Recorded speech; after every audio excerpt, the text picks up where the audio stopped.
Welcome to our channel. Today we how to transfer your data to G Suite from Office 365 step by step clearly. To begin transferring your data to G Suite from Office 365, start by signing in to your Office 365 account. Open the Admin Center from the dashboard. Navigate to the Users section to manage user accounts. Identify the users whose data you want to migrate to G Suite. Next, log in to your G Suite Admin Console.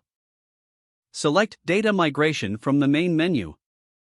Choose Email as your data type for migration. Input the Office 365 admin credentials to allow access. Select the users you wish to migrate from the user list in G Suite. Review the settings to ensure no data is missed during the transfer. Initiate the migration process by clicking on the Start Migration button. Monitor the progress in the migration panel. Once the migration is complete, verify that all data has been transferred successfully.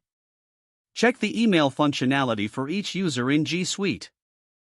Finally, inform your users that the migration is complete and they can start using their new G Suite accounts.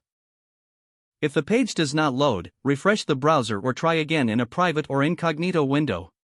Make sure you are using the correct email address, then retype it carefully to avoid small typos.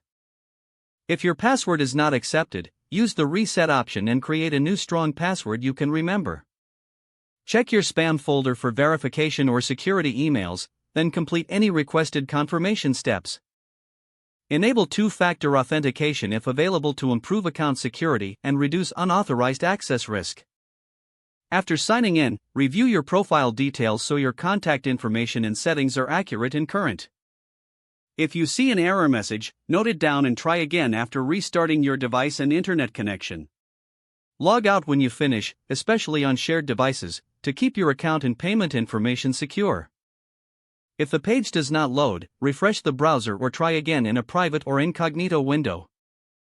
Make sure you are using the correct email address, then retype it carefully to avoid small typos.